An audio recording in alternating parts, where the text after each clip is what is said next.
Hello everyone. In this video we will going to discuss about case second of second order reaction. हमने case first पढ़ लिया था. Case first में अपन ने क्या किया था कि जब दोनों रिएक्टेंट या तो सेम हो या फिर उन दोनों की कंसंट्रेशन सेम हो तब अपन ने इंटीग्रेटर और differential rate equation find out कर ली थी. अब नेक्स्ट अपन स्टडी करते हैं केस सेकेंड जिसमें दोनों रिएक्टेंट भी अलग अलग हो, दोनों की कंसंट्रेशन भी अलग अलग हो. तो ठीक है, ये कोई रिएक्शन जिसमें ए और बी दो अलग अलग रिएक्टेंट है वो प्रोडक्ट बी में कन्वर्ट हो रहे हैं. ठीक है, अब अपन टी टाइम ज़ीरो यानी जो रिएक्शन है वो स्टार्ट नहीं हुई है. इनिशियल कंडीशन पे क्या है, ए की कंसंट्रेशन ए है, बी की कंसंट्रेशन बी है और प्रोडक्ट की कंसंट्रेशन ज़ीरो है. ठीक है, अब रिएक्शन स्टार्ट हो गई यानी T is equal to T time पे जो एक्स है वो प्रोडक्ट बन गया. तो ए की कंसंट्रेशन कितनी होगी, ए माइनस एक्स, यानी जितना था उसमें से जितना प्रोडक्ट बन गया उतना ही बचेगा. बी की कंसंट्रेशन क्या होगी, B minus x.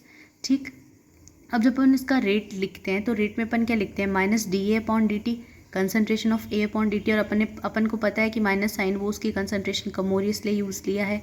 Minus D B upon D T, ये रिएक्टेंट है इसलिए अपन ने इसमें भी माइनस लिया है. Equal to D P upon D T directly proportional to concentration of A concentration of B. ठीक है, अब जब अपन प्रोपोर्शनल साइन हटाते हैं तो यहाँ पे कोई कांस्टेंट आता है जो K2 होता है. ये अपन ने पिछले वीडियोस में देखा था. और जो K2 है इसको सेकंड ऑर्डर रेट कांस्टेंट बोलते हैं. तो अपने पास इक्वेशन बन जाती है dP upon dt is equal to K2 upon concentration of A concentration of B. इसकी पावर 1, इसकी भी पावर 1. तो ये ऑर्डर क्या हो गया रिएक्शन का, सेकेंड ऑर्डर. अब वैल्यू पुट करते हैं तो A की वैल्यू अपन ने पुट की, dP की वैल्यू क्या है, x है, तो dx upon dt K2 A minus X, B की वैल्यू है बी माइनस एक्स. तो ये अपने पास आ गई differential second order rate of reaction. ठीक है, अब अपन उसको इंटीग्रेट करते हैं जैसे अपन ने पिछले वीडियोस में देखा था पूरा. फाइनली अपन जब उसको सॉल्व करते हैं तो अपने पास जो फॉर्मूला आता है वो ये आता है K2T 2.303 A minus B log B A minus X A B minus X. ठीक है, ये अपने पास फॉर्मूला आता है. अब अपन को K2 की वैल्यू फाइंड आउट करने तो क्या करेंगे, इस T को इधर भेज देंगे. तो देखते हैं K2 की वैल्यू आ गई 2.303 A minus B log B A minus X upon A B minus X. ठीक है, ये यहाँ पे K2 की वैल्यू आ गई. तो ये अपने पास आ गया कि रेट कांस्टेंट K2 अपन को निकालना है तो अपन ये फॉर्मूला यूज़ करते हैं. फिर नेक्स्ट आता है टी हाफ. तो टी हाफ क्या होता है, इस रिएक्शन का डायरेक्ट फॉर्मूला याद करना होता है अपन को. T half for second order reaction is equal to 1 upon K2 into ए.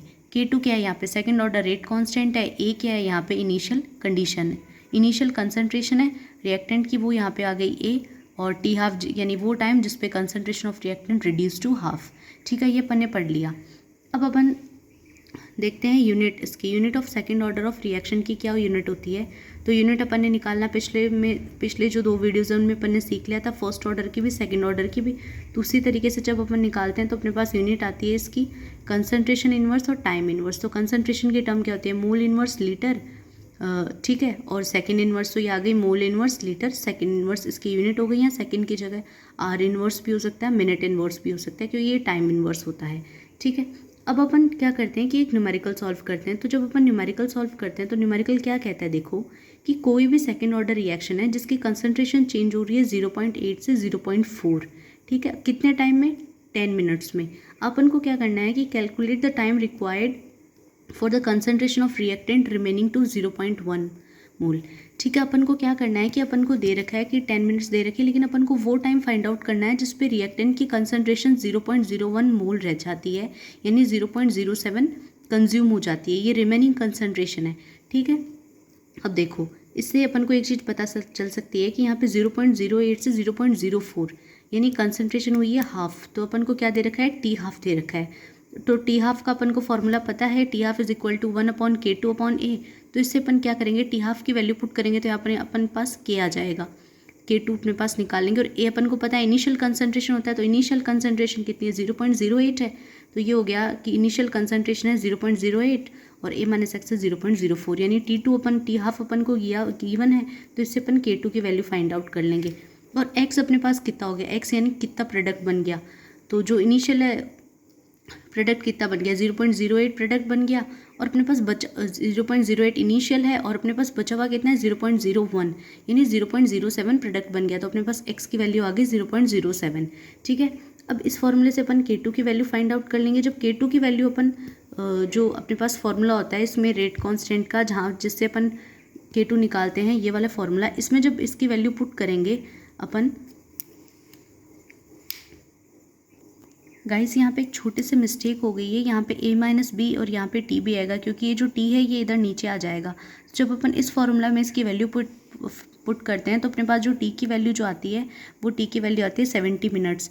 यहाँ पे मिनट्स इसलिए आया क्योंकि ये भी मिनट्स में दे रखा था।